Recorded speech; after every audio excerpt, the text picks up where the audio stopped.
go over to share some information with you all. But this really can be more of a conversation too. So if you have a question or kind of a discussion item that you think may be relevant to the larger group, feel free to kind of jump in and we can have more of a discussion. If you feel like your question is very specific to your firm or your company, maybe we can chat after, or we can set up and chat on email or chat on the phone.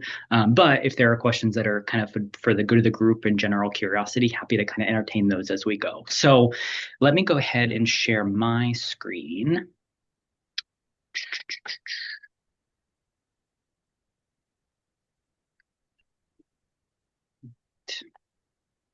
All right, Desiree, are you seeing the PowerPoint okay? Yes.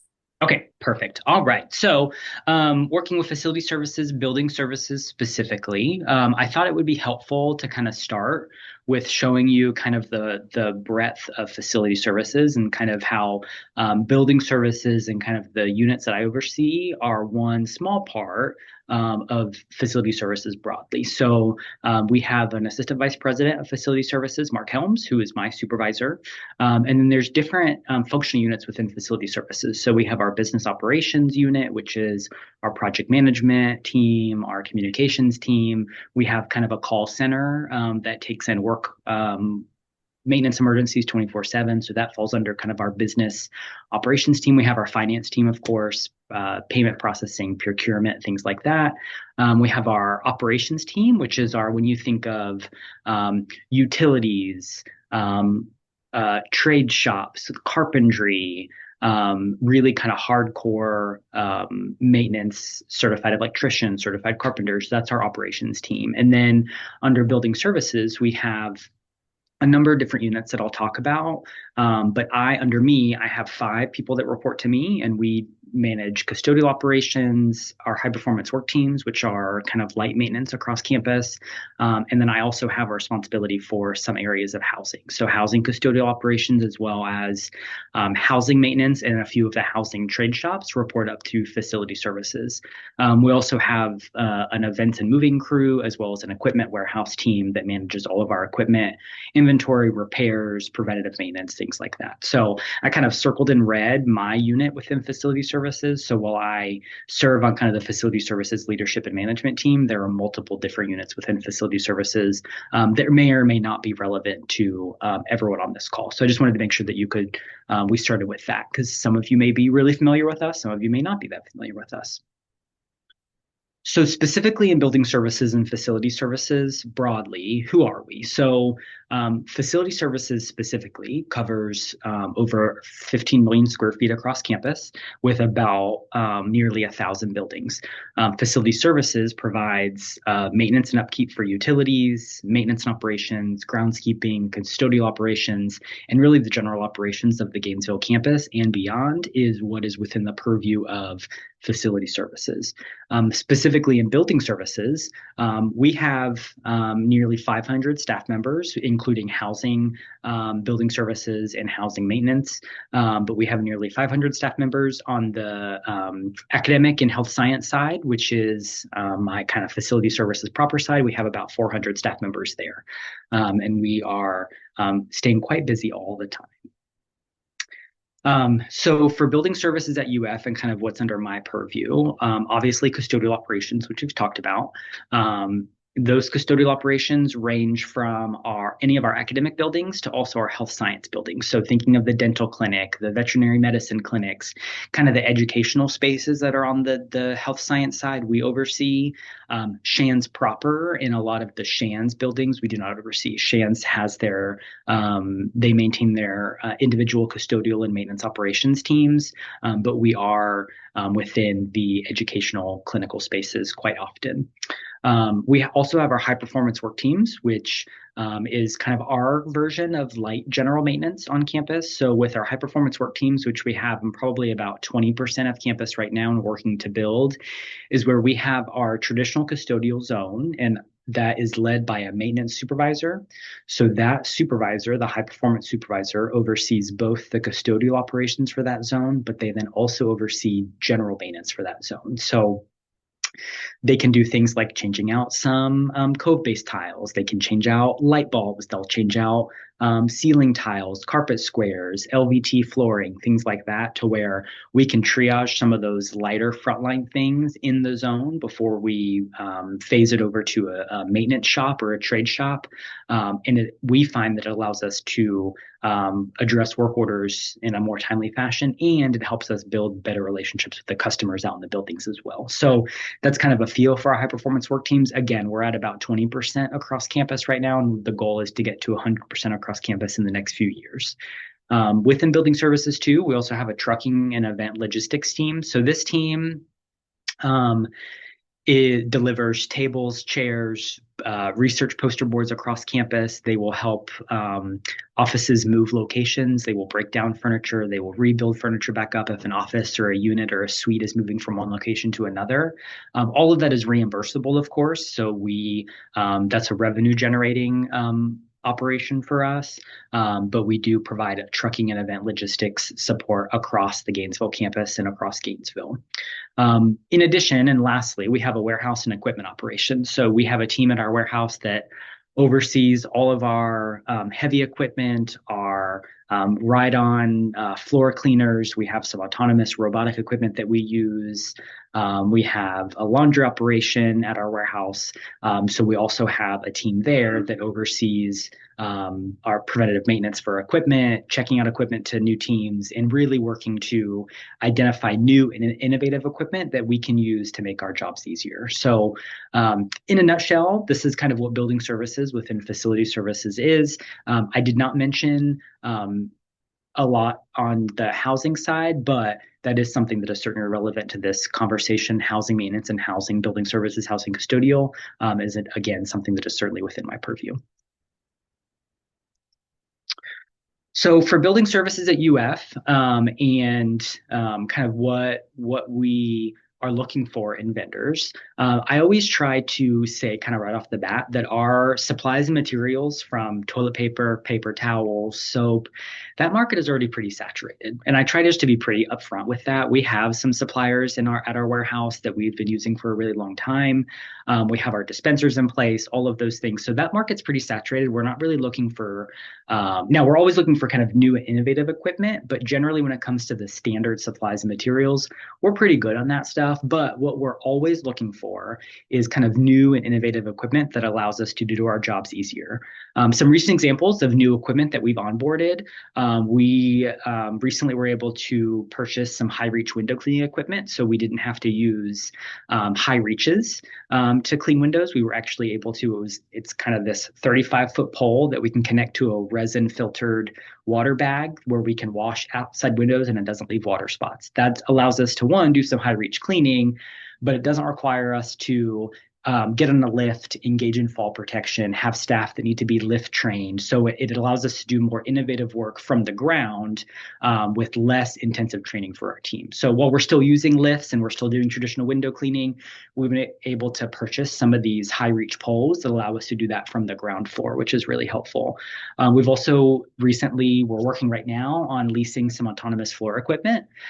So we have been exploring for the past 6 months or so cleaning robots, basically is what they are, to where we can map them to different areas of the building and they can either vacuum or mop a floor by themselves. They can empty themselves out with dirty water. They can wash themselves out. They can clean themselves, fill themselves back up with clean water, charge their battery, and they're off on their way. So we have some deployed right now in one of the science libraries as well as the dental clinic.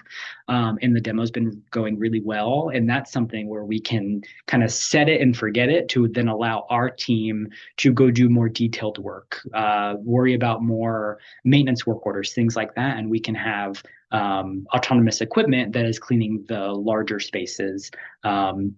Well, the humans can focus on the other kind of more specific work, and we've had a lot of luck with that. Again, we're demoing it now, and we're looking to lease some additional equipment. Another recent product that we're looking at, we haven't purchased it yet, but we actually just saw it a few weeks ago and we're looking at, is high reach vacuum cleaning. So similar to the high reach window cleaning, it was always a pain for us to have to, get a corded vacuum or a battery packed vacuum and get it on a lift. And I think for those of you that are familiar with campus, the gator in the Welcome Center at the Rights Union that is really high up off the ground, that is a pain in the neck to clean. And it gets really dusty all the time. One thing that we're looking at is if we have a vacuum cleaner that has enough CFMs on it, we can actually attach a 30 or 40-foot pole to it, and we can do some high reach vacuum cleaning with the appropriate pole and appropriate attachment to the equipment that we already have. That's an innovative piece of equipment that we didn't yet have. We saw it from a vendor, and we're in conversation with that vendor to try to purchase a few or at least get a demo here on campus so we can learn more about that piece of equipment. Because again, it allows us to do work in a more innovative way that's easier on our team, it's easier on their bodies, it's easier on our labor force, and can increase our efficiency.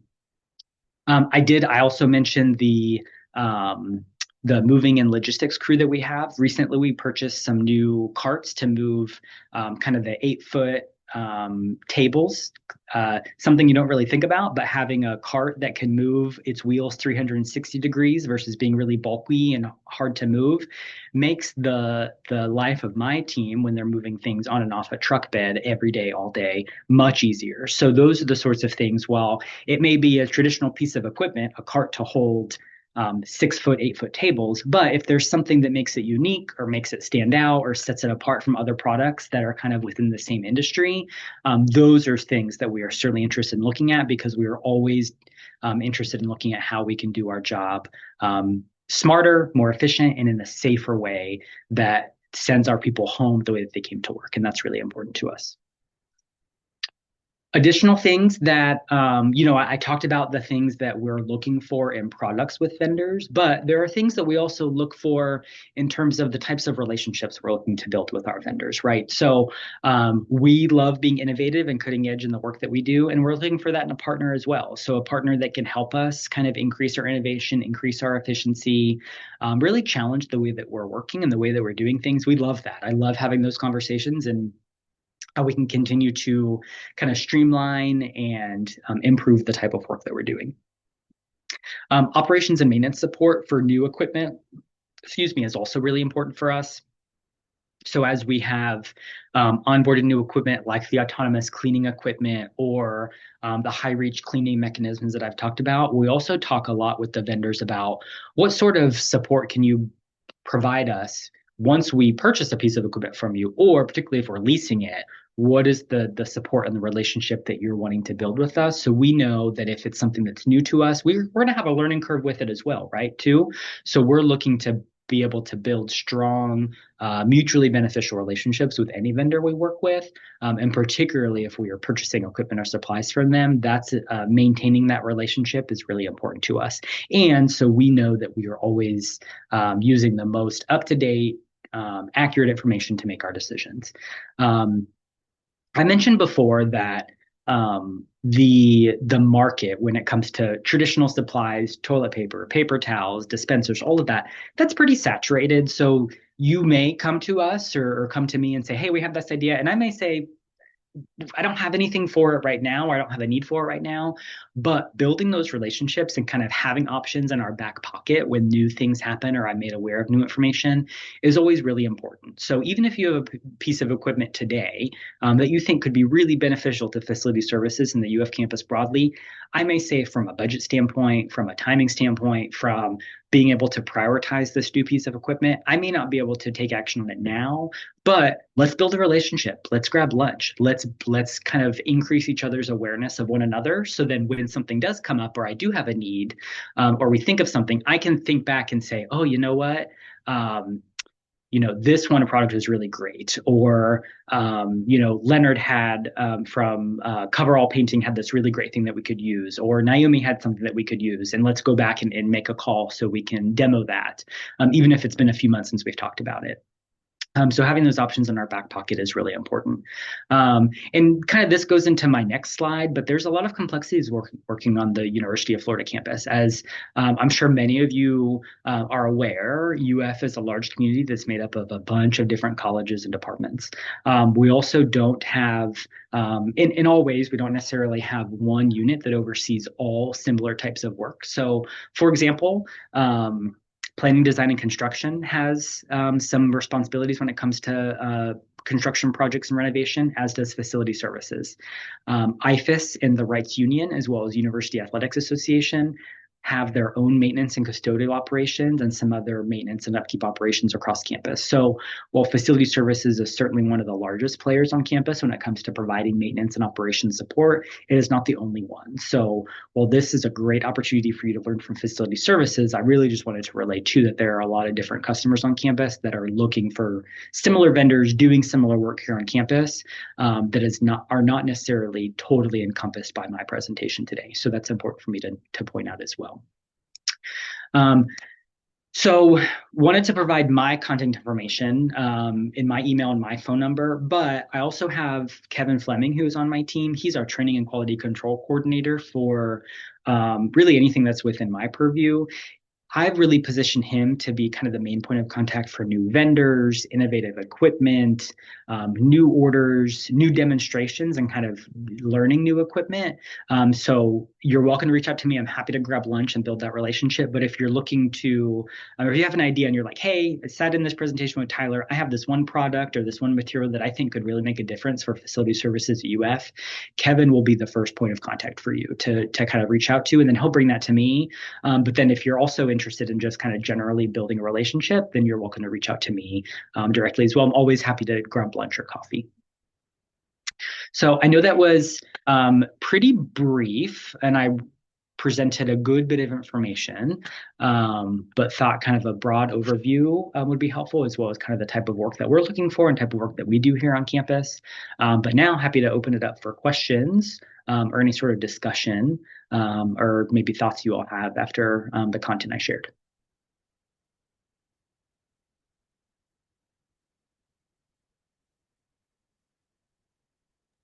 Well, I'm gonna start. Please. You mentioned CFM when you were talking about the high-rise vacuum cleaning. What does that mean?